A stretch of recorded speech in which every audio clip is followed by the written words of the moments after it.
Ya hemos hecho otras veces, sí. Sentarnos en un bar a tomar cerveza. Sí, conversar. Vos sabés que estaba pensando ahora que cuando leían tus novelas, vos te fuiste a Suecia en el 2001, Sí, pero tu primera novela apareció en el 2004 porque acá en Uruguay, estando en Suecia. esa novela estaba escrita Hablamos de de Arena. Arena, que es mi primera novela, bueno, publicada en el año 2004.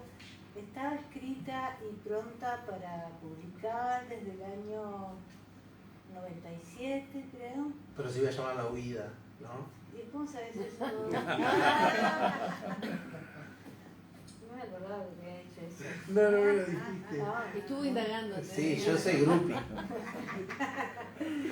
Y se iba a publicar una editorial que se llamaba Sovega, que se fundió.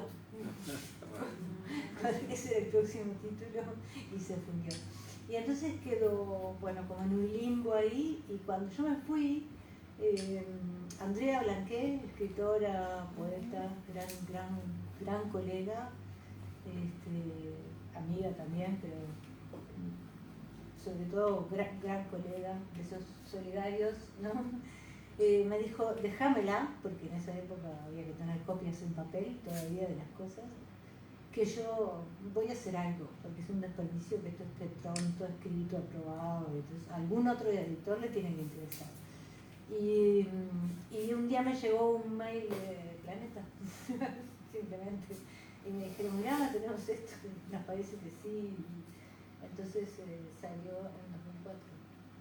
¿Y llegaste a presentarla acá o algo, no? No la presenté. Los primeros años yo prácticamente no vine. Toda la lucha del inmigrando que recién llega, y la situación económica, trabajar en cualquier cosa, montarse la casa, todo eso, viajar era como de lujo. Y además fue muy mal trabajada por Planeta, o sea, no tuvo prácticamente promoción. De alguna manera logró colarse igualmente en los lectores del mundo, sí. Porque básicamente yo me encuentro con mucha gente que me dice, no, yo leí la primera edición, yo no sé, me la pasó mi primo que la encontró, o sea, como que logró de alguna manera igualmente entrar, pero se trabajó muy mal. ¿Sí? A partir de ahí yo dije, no quiero más editoriales grandes. Quiero un editor con el que tengas un diálogo, así, de igual a igual. Sí, el que le veas la cara, digamos. Sí, y la verdad es que tanto con Martín, como con Criatura, que es la otra editorial con la que estoy trabajando, es ese tipo de trato, ¿no? Somos iguales, esta es la propuesta, yo soy el escritor, vos sos el editor, discutimos, a veces nos peleamos con Martín por las comas, los puntos y las correcciones, y yo digo, hay un corrector, dejá de trabajar. Pero humano, ¿no? Y donde se respetan los términos del otro. Y eso. Sí, claro. Vos no has trabajado con editoriales grandes, ¿no? No creo que lo haga. No lo hagas. No creo que lo haga por el siguiente motivo. Bueno, salvo que te pague mucha plata. Sí, si me pagan mucha plata, no sí. Va a suceder. Y no tanta plata también. No. Sí me pagan. No. El asunto es me parece, a ver qué te parece respecto de cómo se manejó Arena y Arena. En Uruguay las editoriales grandes no se manejan muy bien. Entonces terminás, no te dan un espacio de difusión. Las editoriales independientes te dan un espacio de difusión mucho más grande porque se la juegan mucho más. Random House te edita a vos, pero también vendió 20.000 libros de Mírame que me gusta, de un youtuber que no sabes ni quién es. Entonces no te da el espacio de difusión, no te da un cartel, no te pone una vidriera, y a los 2 meses, si no vendiste lo que estipulaban, te rompen literalmente, se destruyen los libros. Sí, a mí me ofrecieron un saldo porque se iban a destruir 150 ejemplares. Claro. Entonces, los comprás vos y terminás como si los editaras independiente, o vendiéndolos vos o regalándoselos a amigos. Sí, bueno, pero preferible. Igual, sí, es preferible, es preferible. Pero sí, es verdad. O sea, si tienen un plazo de venta Sí, y pasado ese plazo, el libro ya no interesa.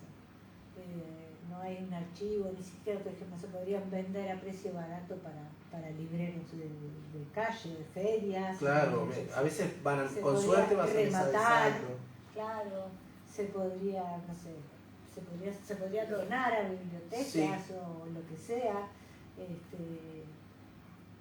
pero ni siquiera hay esa intención de hacer la gestión. Y lo que vos decís que es cierto es el editor pequeño, bueno, que ya no son tan pequeños en Uruguay, pero de las dimensiones uruguayas, digamos, es una persona que se involucra, que le interesa, que necesita vender porque ese es su trabajo, que elige tu libro porque le gusta, está entusiasmado, cuando ve a otra persona se lo recomienda porque lo siente de corazón. Exacto. Entonces es otra forma de trabajar completamente distinta, ¿no? Sí, claro.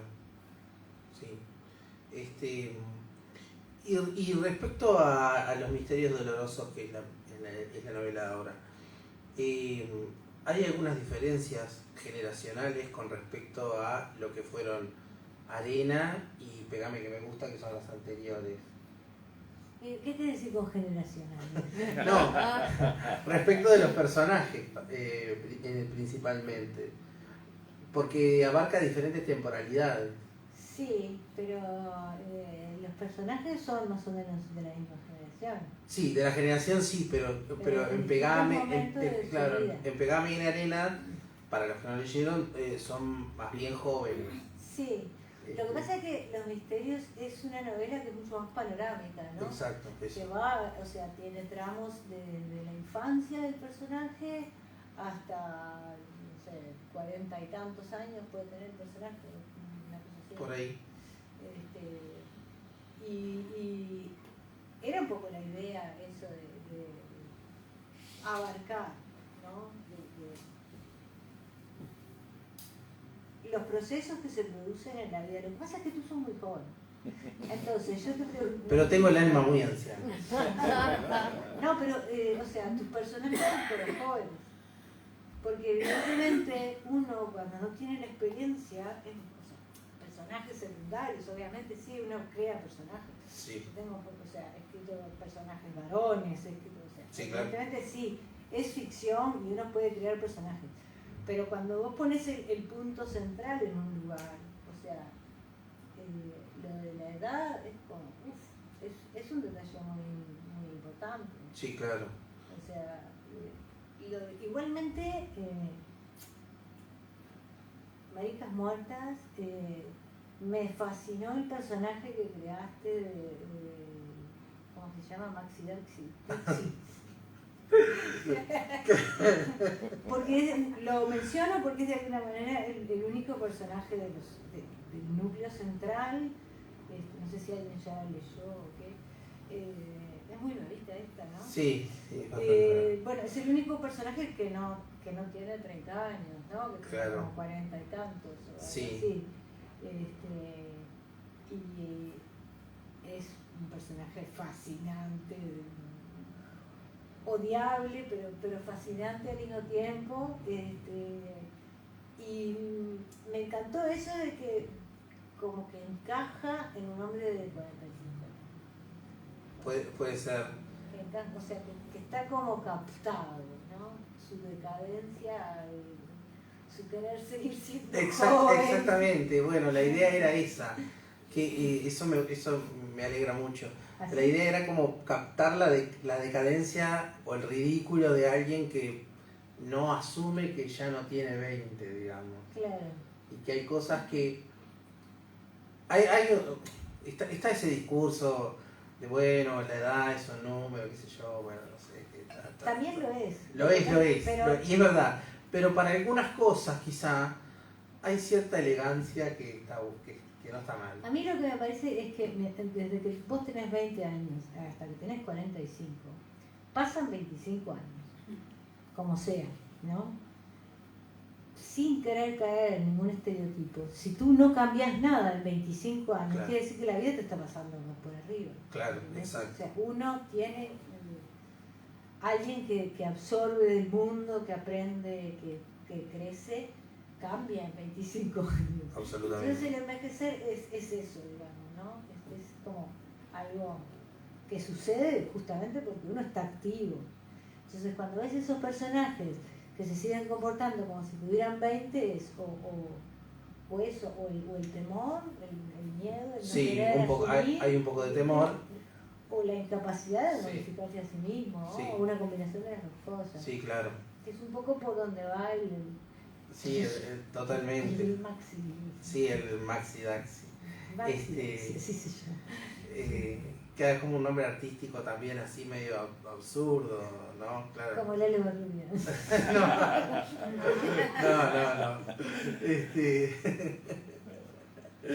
No. Vos sabés que yo le venía contando a Martín que yo introduje los misterios dolorosos al programa del IPA. ¿Ah, en serio? Sí, porque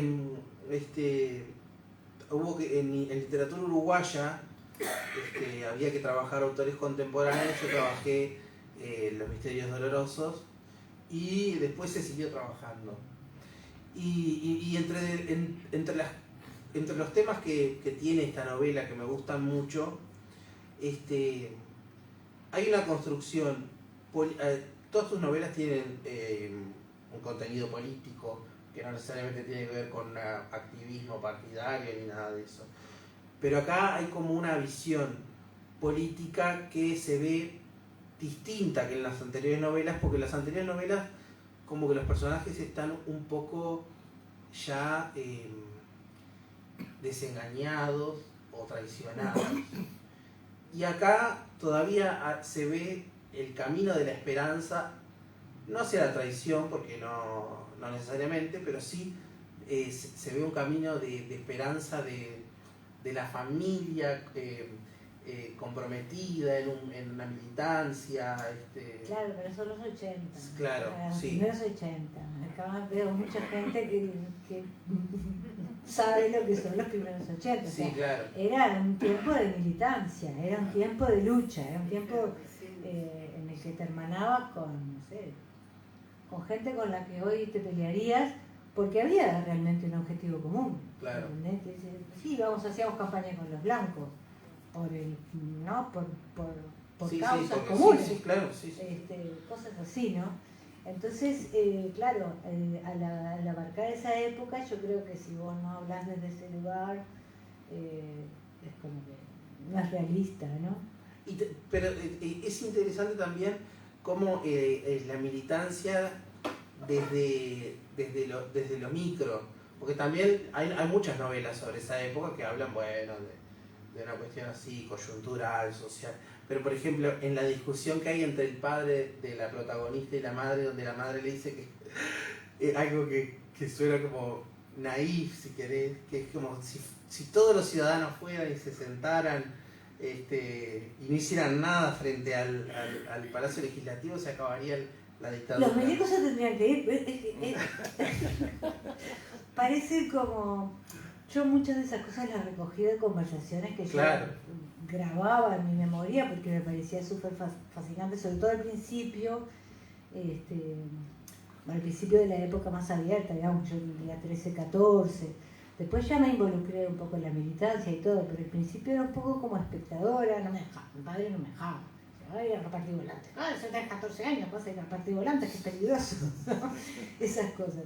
Después ya como a los 16, en la última etapa, ya estaba yo un poco más metida, pero al principio yo observaba con mucha avidez, porque todo el mundo de lo político era clandestino, era oscuro, era una cosa, un derecho que nos habían quitado. Cuando mi generación tiene además la particularidad, yo nací en el año 67, empecé la escuela en el 73, terminé el liceo en el 84. O sea, hice toda mi formación durante los años de dictadura. Con lo cual, yo no tengo recuerdos de un país anterior. Ya la gente que tiene, ponerle 5 años más que yo, una cosita así, ya te dicen, no, porque sí, yo me acuerdo de la primera campaña del Frente Amplio, cosas así. Yo no me acuerdo de nada. Para mí, yo nací a la vida civil en dictadura. Entonces, para nosotros era todo de una fascinación. Entonces yo recordaba esos diálogos y los grababa en mi memoria, porque de repente se juntaban los vecinos, había reuniones de coordinadora de partidos en mi casa con una torta de cumpleaños en la mesa, porque claro, para si que llegaba la policía tenía que haber una razón por la que estaban reunidos, y había gente que decía, bueno, pero por ejemplo, si vamos todos, porque lo que pasa es que todos no van, porque si vamos todos y nos paramos frente al palacio, a la casa de gobierno, y nos quedamos ahí hasta que los milicos se vayan, se tienen que ir. Y tiene cierta lógica. Sí, tiene, claro, sí, la tiene. Pero bueno, también pueden venir con los caballos y reventarte, claro. Comerte cruda, ¿no? Sí, claro. Pero sí, o sea, muchas de esas cosas están recogidas en esa... Y la ambigüedad también de todo ese tiempo, ¿no? Y hay una cosa que, sin embargo, hay una cuestión de desengaño quizá, entre comillas, o de... no es de desengaño, o sí, no sé, como de desahucio. No sé, ¿existe esa palabra? Sí, está, me salió y no, después pensé que capaz que no. Que es, por ejemplo, yo entro a la vida política o a la conciencia política en el 2002, 2001, y para parte de tu generación, el 2002 y el 2001 es como el, ya está, basta, me voy. No por tu caso. Sí, pero mucha gente se fue literalmente. Sí, literalmente. Sí, fuimos muchos. Claro, es interesante lo de que tu generación ve eso como un desafío, como bueno, hay que hacer algo porque esto es una mierda. Claro. Yo creo que sí, para muchos de nosotros fue un momento como de, bueno, tengo que salvarme a mí misma, ¿no? Claro. Tengo que darle de comer a mis hijos, tengo que solucionar, o sea, no puedo ofrecer más de esto por el momento. Claro. Y por eso, bueno, el exilio como el que se dedicó a trabajar, primero tener 4 trabajos para mantener una casa. Claro, sí. Esas cosas, ¿no? Entonces, que vos me digas, porque ese dato yo no sé si lo tenía registrado así porque claro, mis hijos no estaban acá en esa época. Cuando mi hijo vuelve, que se pone a militar y todo eso en el IPA, ya es mucho más tarde. Bueno, tengo que hacer cuentas, pero sí. Pero evidentemente ese es el quiebre para tu generación, pero de eso no has escrito nada. No, me cuesta mucho. Y además hay gente que lo escribe bien. O sea, has escrito cosas muy políticas, me parece. Bueno, escribí una que está inédita que se llama El niño envuelto. Digo, me van a robar el título. Que es como mi ingreso al liceo, siendo que en realidad me interesaban otras cosas. Yo tengo una vinculación afectiva o histórica muy fuerte con AEU porque mi padre trabajaba en el Banco de Crédito, que cerró, que se fundió, o que lo fundieron, qué sé yo. Y veo la historia de esa época, que me costó mucho verla, me costó muchos años verla, o querer recordarla, como una familia de clase media que vivía en la nube de frivolidades. Mi padre ganaba bien, mi madre era maestra, pero no ganaba mal, y éramos la típica familia que es clase media, pero que no se quiere vincular con la clase baja, o que se identifica más con ir hacia la clase alta. Y en un momento el globo de chicle, de pelotudez, en el que volábamos, se nos pinchó. Entonces ahí, en mi casa, se produce un cambio muy radical de lo que es, bueno, la política, que era, para nosotros la política de niños era algo que pasaba cada 5 años, donde mi tío venía a votar a Nueva Albesia y era como un juego, no sé, era como mi padre o mi madre a veces trabajaban en mesas y era ir a llevarles la vianda y esa cosa. Después, en el 2001 o el 2002, yo entro al liceo y en realidad entro a un lugar donde siento que no me están dando nada de lo que yo necesito. Bueno, eso es. Ese es el liceo. Esa es la definición del liceo en realidad. O sea, yo tampoco entré a gusto al liceo. Claro. Entré totalmente en otra época, ¿no? Pero también te digo que me salió el viejazo. No, también te digo que visto a la distancia uno puede apreciar otras cosas de haber ido al liceo, ¿no? Como Sí, claro, no, bueno, positivo, no, ni que hablar. Porque, yo qué sé, que hubiera querido ir a un instituto alternativo donde me enseñaran arte y aprendiera matemáticas Claro, a través bueno. del arte y todo eso, pero eso es de ricos y tampoco me gusta. No, claro. Bueno, sí. Entonces mejor ir al liceo y conocer a la barra. Sí, totalmente. Pero lo que pasa es que a lo que me refiero es que además del adolecer, digamos, de tener todas las hormonas explotadas y los intereses puestos en cualquier otro lado, había una presión social donde toda mi generación, porque yo además soy de un pueblo del interior, o sea que todos los que fuimos a la escuela después íbamos juntos al liceo, donde había una cosa de nuestros padres se quedaron sin trabajo, mi casa se viene a pedazos por una razón u otra, y acá hay que hablar de química. Entonces es como un desfasaje, y además todavía no estaba tan bien visto que un profesor de cualquier materia fuera se sentara y dijera, bueno, ¿qué está pasando en el país? Nadie nos explicaba eso. Hoy un profesor quizás se sienta de la materia que sea, repito, y dice, bueno, chiquilines, hoy pasó esto, esto y esto. Pero en mi caso el liceo siguió como si el país fuera el mismo de toda la historia, cuando en realidad estábamos todos... En el liceo al que yo fui hubo una pandemia de suicidios. Bueno, creo que en Uruguay en aquella época, según tengo entendido, alguna especie de pandemia de suicidios. Y todo era como de eso no se habla, entonces había como, más o menos los que teníamos cierta sensibilidad, había como una presión horrible que además no sabíamos cómo canalizar. Yo no era un tipo que de repente reventara una botella contra una ventana. Hoy me hubiera encantado. Sí. Digo, ¿por qué no lo hice? No tendría tantos problemas como los que tengo ahora, que tengo que ir al psicólogo. No soluciona ningún problema. No, bueno, pero por lo menos me hubiera sacado un poco de la cosa, ¿no? Sí, yo, o sea, es verdad que la otra vez hablábamos de estar en represiones policiales, en lugares donde la policía reprime, y es horrible, ¿no? Es una cosa que no le deseo a nadie.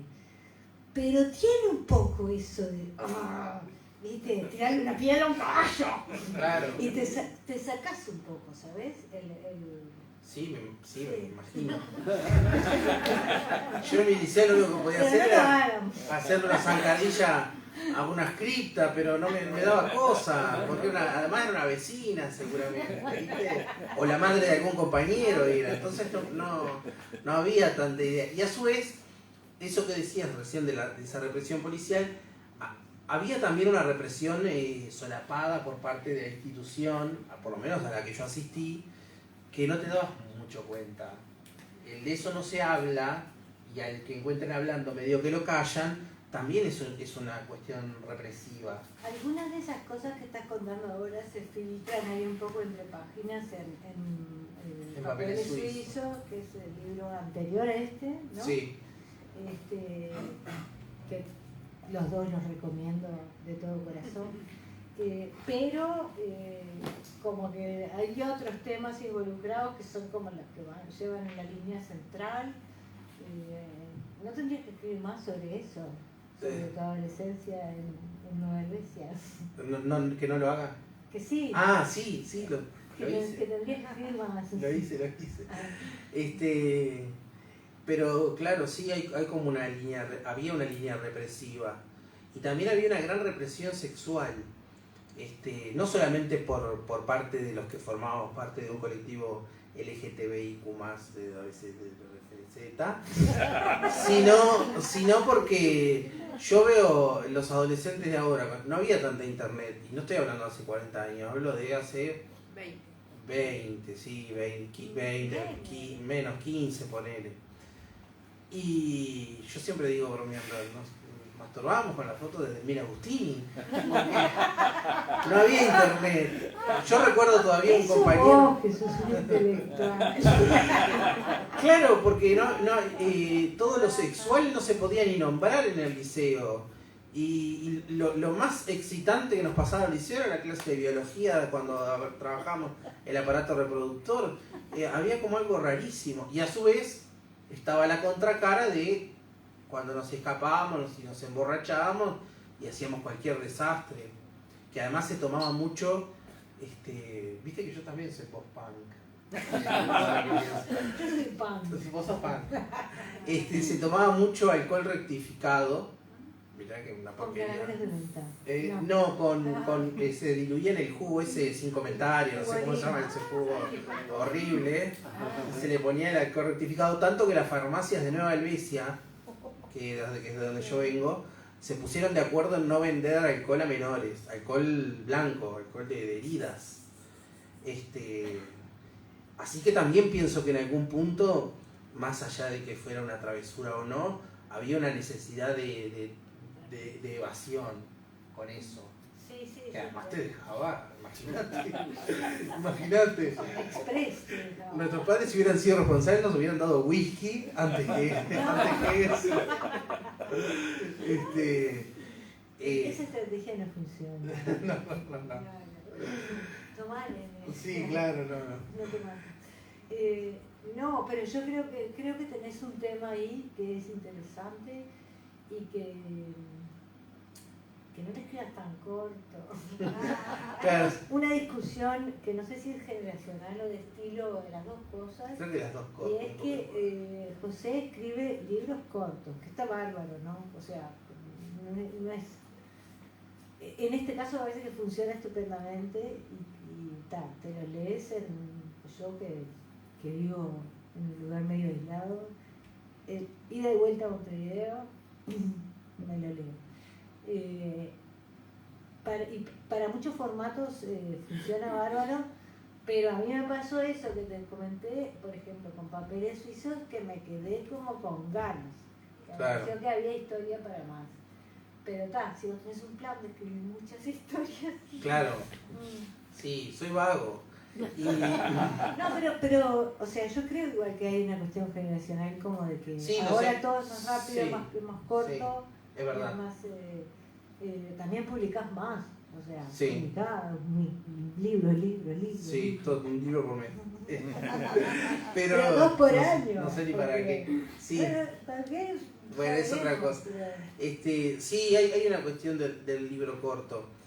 Lo cual es complicado porque viste que todos los concursos editoriales te piden de 200 para arriba, o sea que no voy a ganar el premio Alfaguara, ya me resigné, salvo que junte 4 o 5 novelas y les dé una unidad de alguna manera. Pero me refiero a todo esto porque también en Los Misterios Dolorosos hay una etapa de transición del liceo donde está todo esto que mencionábamos. Bueno, que algunas cosas son desde que la vida es vida, bueno, el adolescente con la sexualidad toda alborotada, también con cuestiones que pasan medio sotoboche en el colegio, donde va la protagonista, que es una profesora que no viene más o algo así, la profesora de geografía, y también cuando le dicen que no va a ser abanderada, que es la mejor de la clase, que eso aparece en otro libro tuyo también, en Suzuki. Es verdad. No, viste como la tengo porque funada. Una mención, Suzuki 400 es mi primer libro de poesía del año 89. él sabe mejor que yo. Y hay una mención a eso, es verdad, sí, es verdad. Sí. Claro, porque fueron episodios que me marcaron mucho. Y sí, claro, hay una parte que es universal, o sea, que es similar a tu proceso de entrada a la adolescencia, Sí, claro. en otro siglo, ¿no? En otra ciudad, en otro contexto. Y hay otras cosas que son muy de época, ¿no? Como Claro, la eso. la gente que desaparecía, ¿no? Se fue, sí, perdón, para Holanda. Decían, Holanda quería decir exiliado. Entonces ya nadie preguntaba más. No se podía preguntar, ¿no? Porque no se podía contestar delante de personas que no sabía si eran de confianza Claro, o no. claro. Entonces Holanda era como Suecia también era otro destino que se fue para Suecia. Claro, sí, sí. Y lo de la chica que no es abanderada, eso también tiene una cuestión política. Lo de Chile que no es abanderada, bueno, a ver, no me acuerdo cómo está en el libro. Me acuerdo de La maestra la llama y le dice que ella es la mejor de la clase, pero que no va a ser la abanderada va a ser la otra chica. Sí, más o menos. La anécdota real es más o menos así, que la maestra me llama y me dice la abanderada va a ser fulana de tal, que es la hija de la Directora. de la presidenta de la Comisión de Fomento, esposa de Milico. Claro. Pero yo me quedo mal si no te digo que mi propuesta eras tú, y que tú tenías las mejores condiciones, y que yo había propuesto y me dijeron, no, va a ser fulano. Así que me siento en la obligación de decírtelo. Que por un lado va red divina la maestra, ¿no? Y por otro lado, para limpiarse su conciencia, claro. Aunque en realidad es muy posible que uno se diera cuenta que era tenía mejores notas que la banderada, ¿no? Sí, claro. Entonces, como que está. Y el asunto era que ella no se podía arriesgar ahí. O sea, el maestro no podía decir, porque era hija de Milico. Sí, claro. Es hija de la presidenta y había que... entonces, hoy día a mí me causa gracia, la verdad. Pero cuando uno retrocede y se pone en el espíritu de ese personaje, de esa época, digamos, como que creo que me salió con bastante autenticidad. Sí. Exportárselo al personaje, ¿no? Sí. Sí, claro. Porque para mí fue enormemente traumático. Una tontería. Claro. Sí. Porque a mí me importa la bandera, sí. ¿no? Pero yo qué sé, tenés 11 años. No, claro, sí, en realidad yo por ejemplo no fui abanderado de la escuela y lloré muchísimo. Pero después fui abanderado en el liceo, en una edad que ya no me interesaba ser abanderado. Me tenía que levantar temprano, los días de feriado, todo, un desastre. Encima me retaban porque yo nunca más fui abanderada y nunca más fui la mejor de la clase, además. Definitivamente nunca más. Pero hay una cuestión con la bandera interesante, porque yo tenía un amigo que era el abanderado de la Uruguaya, el cuadro de honor. Y una compañera de clase que era porque después ¿Eso se sigue haciendo? Perdón. Sí, todavía? pero en mi escuela no sé si había hecho vos estabas en el cuadro de honor y un día tus compañeros te votaban. No se decidía por nota. Se sigue haciendo así. Bueno, entonces mi amigo era el abanderado uruguaya y una compañera era la, ¿cómo se llama? Escolta. Ahí está, la primera escolta. Y la madre era de la comisión también se había quedado muy enojada con que su hija no fuera la abanderada uruguaya. Entonces un día entré a la biblioteca antes del acto porque yo estaba en el coro y estábamos todos ahí y veo que mi amigo está tratando de que la madre del compañero, no le quite la bandera, porque quería que la hija tuviera una foto con la bandera uruguaya. Entonces le decía que se la diera por esa vez y como él decía, no quiero. Era una imagen bastante bizarra. Sí. Esas cosas no las puedes incluir en una novela. Bueno, de repente vos encontrás la forma, pero quiere decir que a veces la realidad es... Supera. Entonces, si pongo esto, es demasiado. Sí, claro, totalmente. Pero, hasta que te iba a hacer algo. No, y respecto de los misterios dolorosos, tienen 3 capítulos al inicio que tienen un aura muy distinta al resto de la novela y que tienen como una cuestión religiosa, que está muy interesante. Bueno. Que terminan con una frase de la Biblia. Sí. Los 3. Terminan con una frase de la Biblia, no, terminan con un cierre de oración. De oración, sí. Ella no preguntó en nada por realidad, los siglos de los siglos. Amén. Ahí va. La novela está estructurada como los misterios dolorosos del rosario. Sí. El rosario se reza de 3 tipos, de 3 maneras distintas, me parece. No me hace mucho Los misterios gloriosos, los gloriosos, los dolorosos y los osos. Entonces, toda la novela, o sea, el rosario empieza con 3 iguales. Sí, después más chiquitos, después o 3 otros. 10 Ave Marías, después 10 Ave Marías, y después 10 Ave Marías más serían los 3 misterios dolorosos. Esa es la estructura de la novela, exactamente. Entonces están los 3 capítulos iniciales, que son como una introducción. Son como el génesis, de alguna manera, sí, de la historia, porque sí, son los padres de la protagonista. Ahí va, algo así.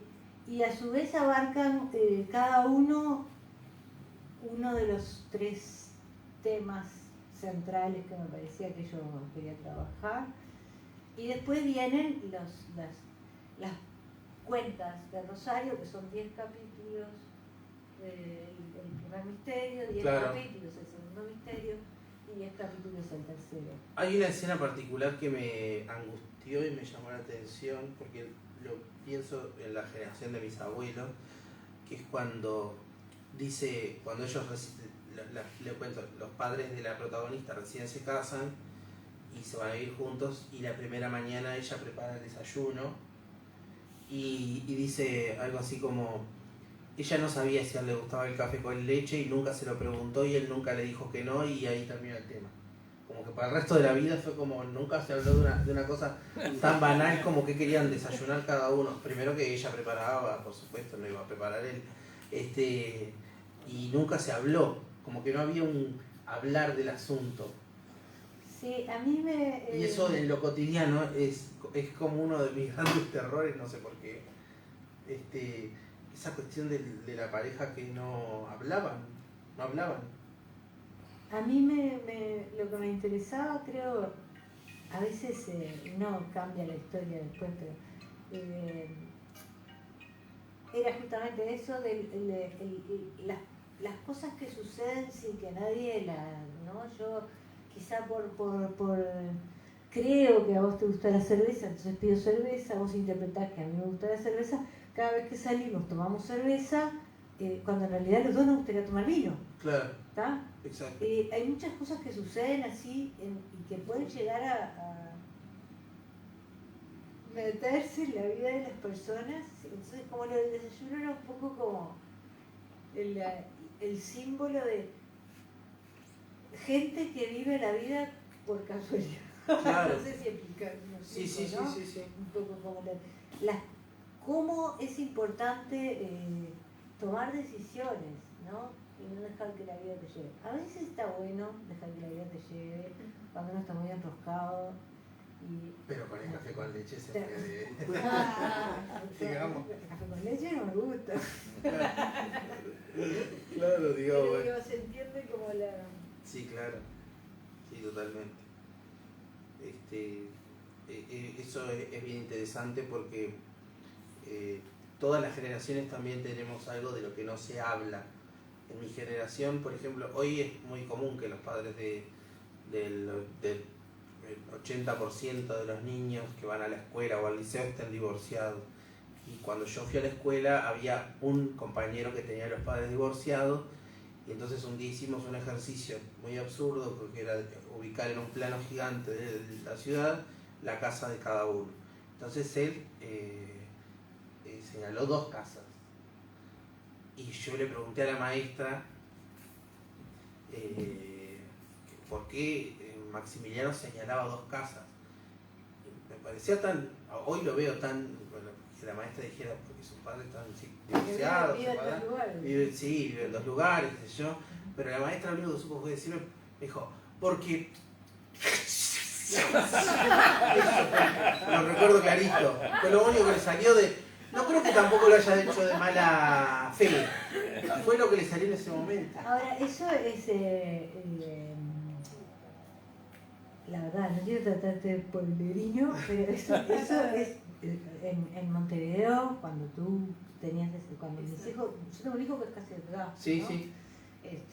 Me iba a la escuela y era tipo, no, lo paso a buscar por el padre de fulano o por lo de la madre. No, fulano Claro, se bueno. fue con Mengano. Probablemente.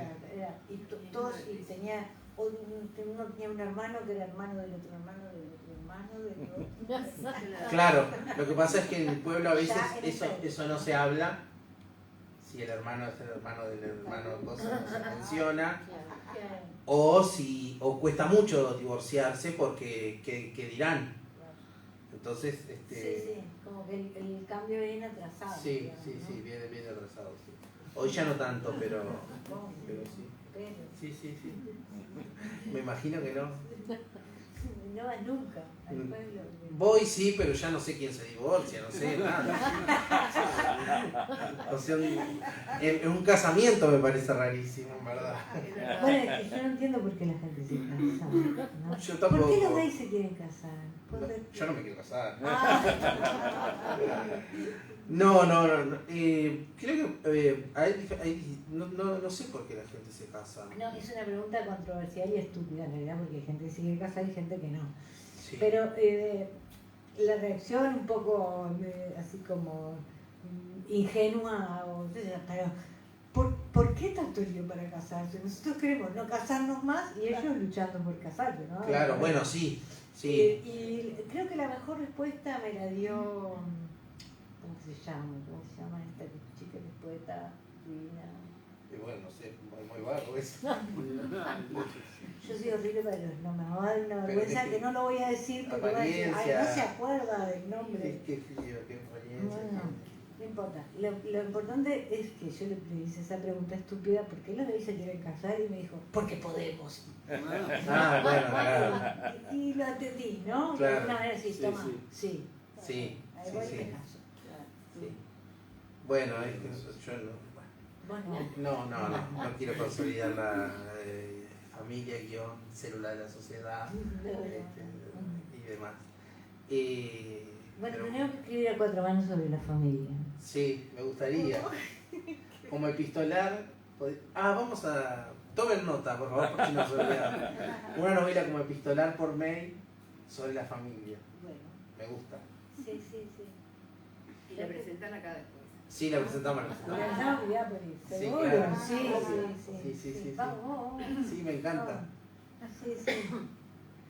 Vamos a crear como 2 polos y después empezar a intercambiar. Claro. Ahí va. Sí. Acá tiene editor ya, así que Sí. Y cura para que se casen. Les tiro una que me interesa, partiendo de la premisa de que seguramente respondan que la literatura les ha salvado la vida en distintas ocasiones, ¿no? ¿Cuántos problemas les ha traído? ¿Cuántos los ha perjudicado? Que seguro a los dos les pasó, pero bueno, cuando lo ponen en la balanza... Bueno. No, A mí, eso que me decía Lalo de que por qué no escribo sobre mi adolescencia y sobre mi adolescencia en un pueblo y demás, es que me cuesta mucho.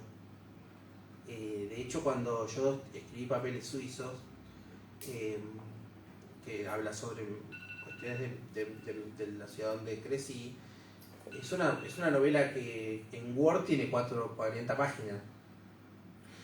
Y yo no podía con ella, me costaba muchísimo, porque nunca me pasó. Es más, no, es como que descreo de eso, pero me pasó, o sea que no puedo. Es como entro en un conflicto de recordar cosas que no tengo ganas de recordar, me agobio.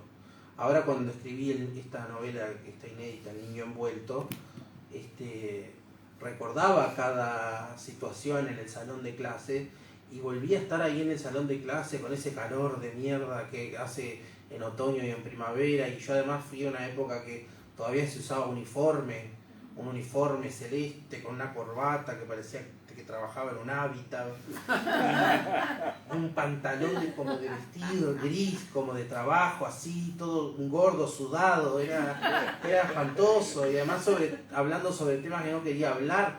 Entonces, sí, por momentos me agoto. Estoy escribiendo un párrafo y me siento agotado. A veces para escribir, yo sé que escribo formatos breves, pero a veces para escribir uno de esos párrafos estoy 1 hora y no puedo más, no puedo seguir.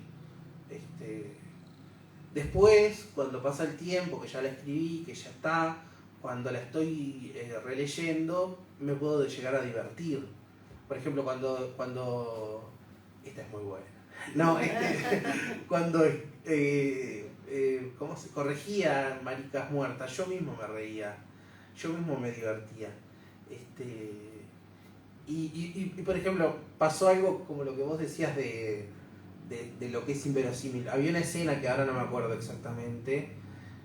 Sí, pero no como yo quería.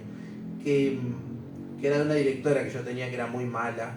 Yo vengo de un pueblo tirando a la derecha. Una directora muy mala que decía que no podíamos jugar a la pelota.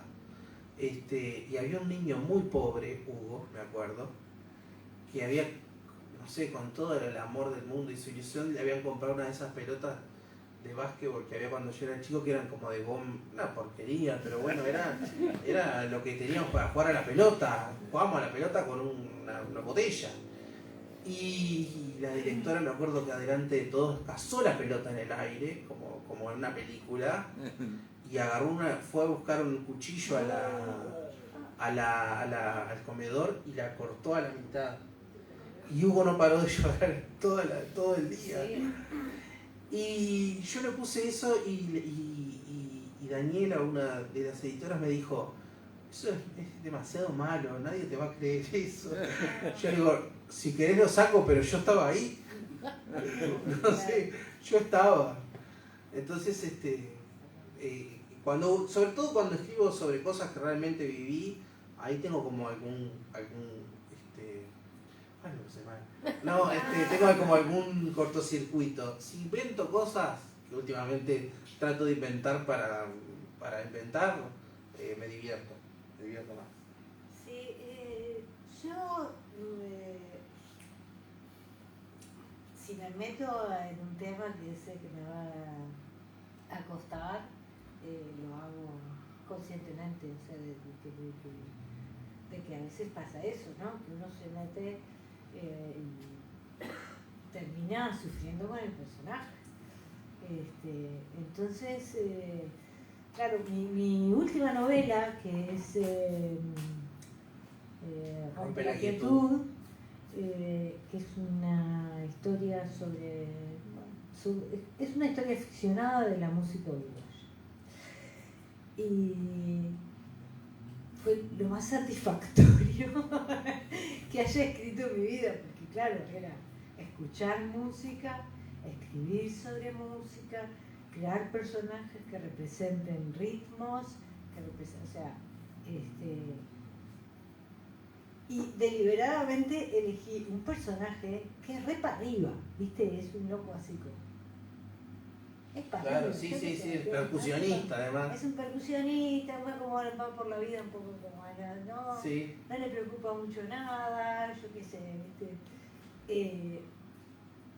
Entonces, eso, pura satisfacción. Ahora, escribir esto, claro, ya es otra cosa, ¿no? Es una historia que primero tiene mucho anecdotario, que es autobiográfico, atraviesa toda una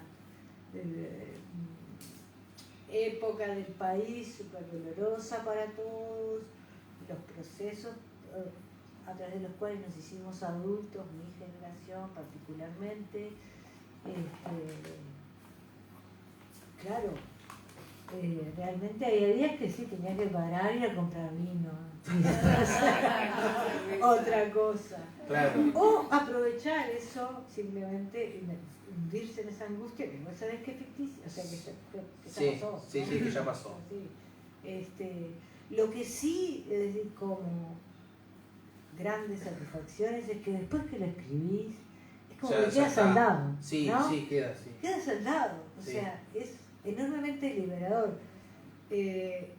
Evidentemente es algo que ya se sabe, porque la escritura se usa como terapia también, pero yo qué sé, los temas que yo he tenido así rondando en mi vida privada, que los llevé a la ficción, de alguna manera como que desaparecieron. Claro, sí, claro. Eso es fantástico. Sí, porque ya esa idea que ronda en tu cabeza como recuerdo, ya la escribiste y ya se vuelve de otra gente. Se vuelve de un personaje, se vuelve, Sí. o sea, y además la trabajás mentalmente. O sea, haces un proceso de analizar el momento, la situación, el porqué, tratas de darle explicaciones, o el personaje le da explicaciones, y se termina. Y además se transmuta en algo que termina siendo algo que es creación de belleza. Bueno, Creación sí, de también, lenguaje claro. poético, Sí, a través también. de diferentes cuestiones. Entonces Sí, también. hay como un proceso Es verdad. alquímico ahí donde, bueno, aquello que tanto me molestó, que tanto padecí, ahora es algo que viene gente y te agradece que gente que escribiste eso, que se siente identificada, que se mató de la risa, qué sé yo, que Sí, bueno, pasó una cosa, que le pasan diferentes me cosas. pasa mucho, o no sé si mucho, me ha pasado con poesía, con textos poéticos, que la gente se mata de risa de poemas que yo escribí, básicamente llorando. Claro. Claro. ¿No?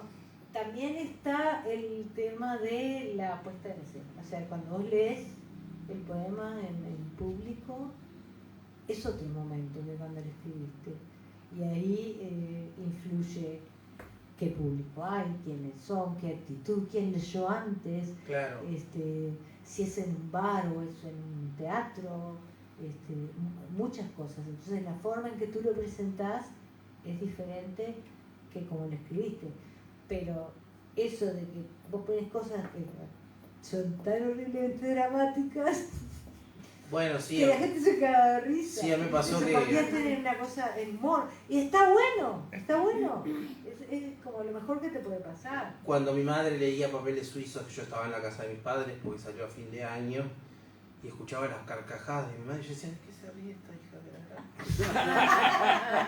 Yo estoy llorando y Pero sin porque embargo, reconoce la situación. claro, reconoce la situación y se ríe. Pero cuando leyó Maricas Muertas, ella le encanta el policial, las series policiales, como que se metió como en las series que mira, así como ¿quién será el asesino? Y qué sé yo, no sé qué, no sé cuánto. Y me escribió, pero como seria, como que hubiera sido una crónica de algo que sucedió, ¿no? Es que es bastante más realista, que bueno, no sé si es más realista, pero tiene un tono así como muy... como que todo sucederá con normalidad, o sea, están pasando cosas fuera de lo normal, pero no sé, me gustó eso, el tono que tiene, es como la historia de dos amigos que trabajan juntos y lo otro va sucediendo también, pero como que tiene mucha fluidez. Claro. Muy logrado está. Me alegro. Probablemente sea que para escribir cuestiones más dolorosas necesito un tono más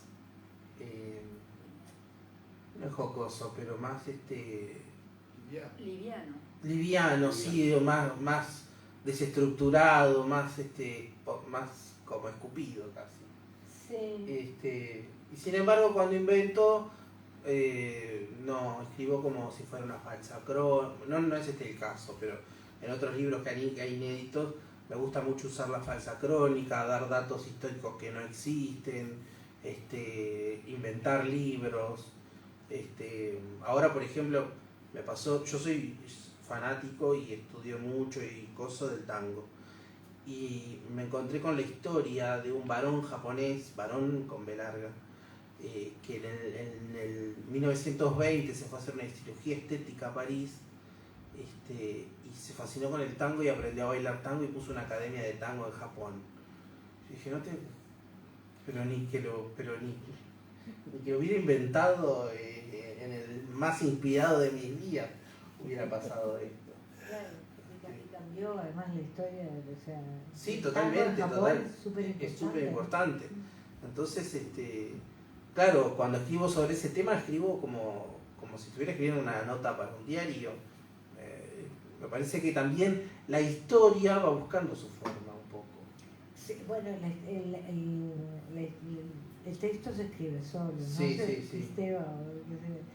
A veces es fantástico comprobarlo en la realidad, que el texto se escribe solo, Sí. que vos decís, ay, esto, y quiero hacer esto, y entonces te va yendo, y al cabo de 2 meses, o no sé cómo escribimos, en 2 semanas, se estructura todo, Sí. y las piezas caen solas en su lugar. Y sí, obviamente lo hiciste vos, pero como que no te das cuenta cómo. Sí, claro. Sí, Sino que se va el personaje, ¿cómo? Muchas veces preguntan, ¿cómo creás el personaje? ¿Cómo podés escribir desde la voz de un varón, por ejemplo? ¿No? Es una gran curiosidad por eso. Y yo digo, los personajes se crean solos. Yo me siento y digo, bueno, soy Pedro, y empiezo a hablar. Y cuando empieza a hablar, él me cuenta quién es. Claro. Dice, ¿por qué decidiste que fuera judío? Por ejemplo, en el caso del percusionista, decía, yo no decidí que fuera judío, ¡él! Yo estaba escribiendo un día y salió eso. Claro. Y es tal cual, porque Sí. claro, las piezas se encajaban como para que fuera judío. Y quedó. ¿Y qué quería decir con eso? Nada, era judío. Claro, sí.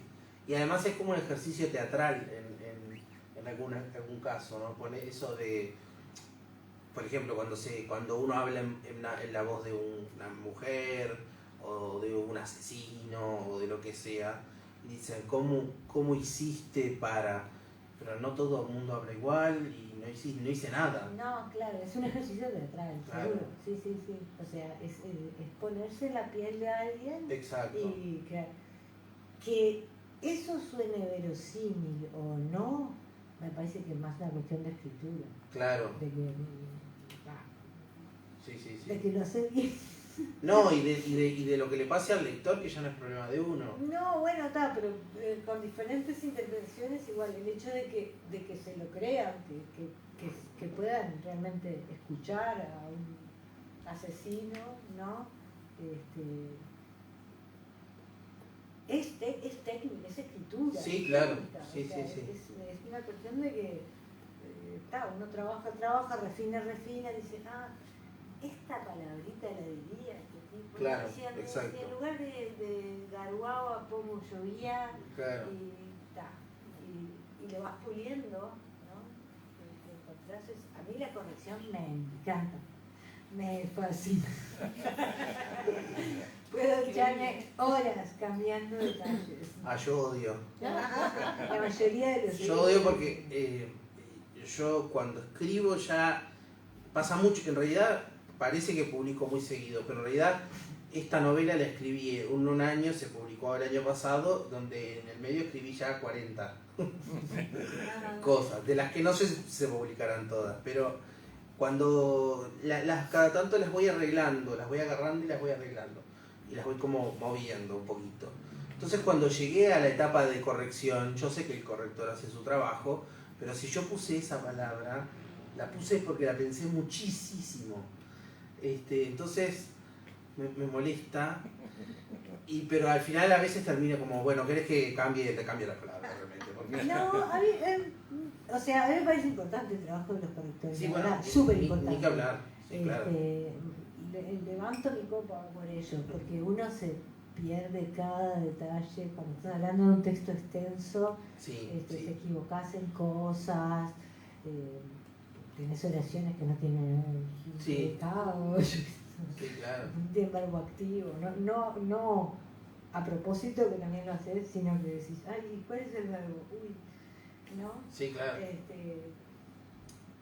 Pero al mismo tiempo, a mí lo que me dice el corrector es una sugerencia. Yo digo, esto sí, esto No, no. claro, Sí, sí, esto sí. no, esto sí, Sí. y esto no. Ahora, ver que yo también cambio muchas palabras y algunas están especialmente elegidas. Y me discuto y me peleo con los correctores.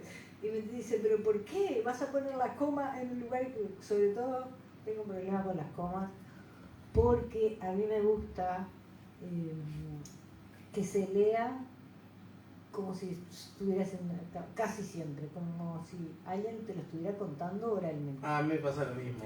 Y las Poner las pausas comas en cualquier... son completamente diferentes. Sí. Sobre todo esa de que tal Claro, cosa, exacto, ¿no? Pues sí, no, totalmente. yo pongo la coma antes. El caso que se fue, Claro. cuando en realidad gramaticalmente vos vas a poner que y después Se fue de cosa y vino, y vos decís que el coso se que se fue y vino. vino. Claro. Así se dice, así quiero que lo lean. Claro. Pero está mal. Bueno, no importa, no se da cuenta. Claro, sí, claro. No, en algunos casos está bueno respetar las reglas, sobre todo porque vamos a decir las cosas como son. Sobre todo si tienes una oración muy larga y la persona eventualmente tiene que volver para atrás, va a seguir la lógica de un texto escrito. Es decir, si la coma va acá, quiere decir esto. Si la coma en este otro lado, quiere decir esto. Entonces, es un texto escrito, respetar las reglas para que el lector pueda entender todo. Pero con la flexibilidad de que yo a veces se las cambio. Bueno, claro, y además, más aún cuando los textos son un poco específicos, te habrá pasado más en Rompe la Quietud. Por ejemplo, a mí me pasó ahora que... Bueno, pero lo que pasa es que Rompe la Quietud es una persona específicamente hablando en voz alta. Claro. O sea, no lo Claro. dice nunca, pero está claro. Pero me refiero a palabras que parece? utilizan el universo o menciones. Ah, Yo ahora estoy corrigiendo un libro sobre Gustavo Nocetti, que era un cantante de tango uruguayo. Entonces, por ejemplo, a veces pongo Pugliese y no la correctora, pero la editora me pone, acá deberías aclarar quién es Pugliese, porque no, ¿cómo voy a aclarar quién es Pugliese? A lo mejor lo lee a alguien que no sabe, pero la gente que me imagino que consume tango sabe quién es Pugliese o se pega un tiro. te lo googleás. O sea, Además, claro, sí, además como que no existía. va a venir gente, generaciones que lean ese libro y no sepan quién es Pugliese. Sí, Pero claro. por el contexto van a decir, esto suena interesante. Exacto.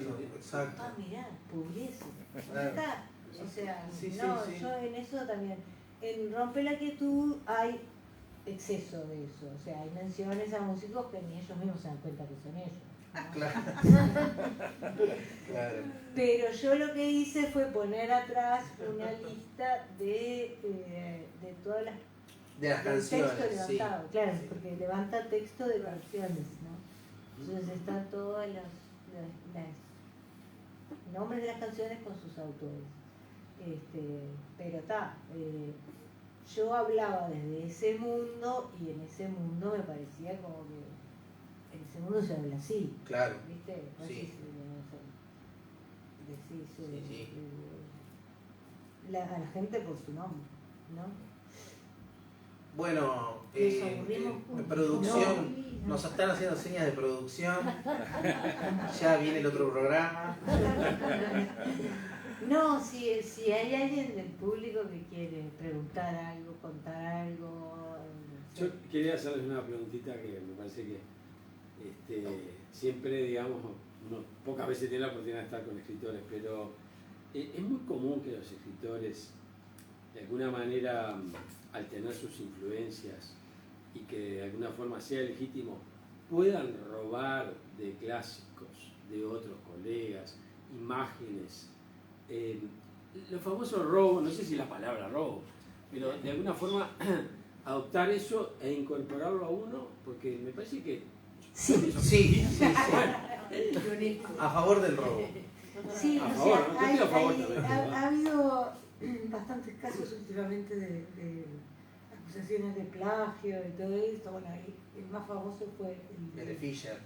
no, Fisher, estaba sí. pensando en el Aleph, El de Aleph engordado. engordado, que es patético porque es otra obra. Es otra obra.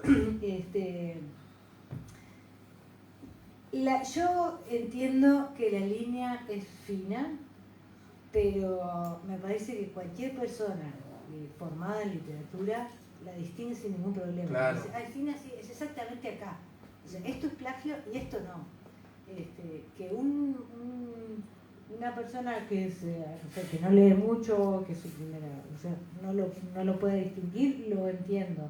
Pero que básicamente es, si es tu obra, es tu obra. Las palabras son de otro, bueno, bárbaro. Sí, claro. Pero tú, ¿cómo lo usas? Para decir que Claro.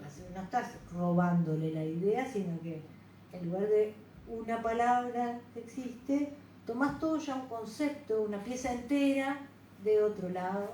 Y ¿Para además, qué escribir cosas que ya se escribieron? claro, ¿no? sí. Sí, sí. Y además con intención, forma una intención estética en Claro. el texto, Sí, sí. que eso me parece que le exime de la palabra plagio. De robo no tanto, pero... No, pero el robo en literatura es una cosa bien considerada. Sí, claro, ¿no? sí. Por ejemplo, en pintura no es bien considerado, ¿viste? Ah, no. Pero en En música también es bien considerado. Sí, claro. Sí, Sí, sí. Mirá la Claro, influencia de es la Piazzolla que tiene. Pero sí, está bien, sí. Además, uno tiene que partir de la base de que en cuanto a temática ya todo está escrito. Ah, claro. Entonces, la temática nunca va a ser del todo original.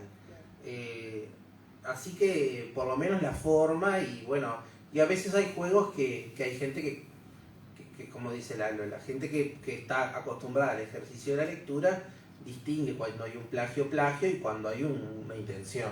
Sí, claro. No es nada difícil. O sea, Claro. es evidente cuando está usado para crear una cosa nueva, es cuando yo le robo la idea al otro para decir, mirá, Claro. qué inteligente que soy. Y cuando hay dinero involucrado ya es otra cosa. Sí, claro. Sí. Ya ha habido casos de gente que cobró premios con obras, o sea, Sí. que eran escalco de otras. Entonces ahí ya, como que eso es plagio. Eso es Ahí- claro. ahí- Eso es otra claro. intención. Hay ahí otra tiene intención. intención. Hay otra intención. Claro, Pero bienvenido el robo Sí. y la mixtura y todo lo Sí, claro. Ajá. Bueno, Gracias. muchas gracias. Bueno, Ha sido súper divertido.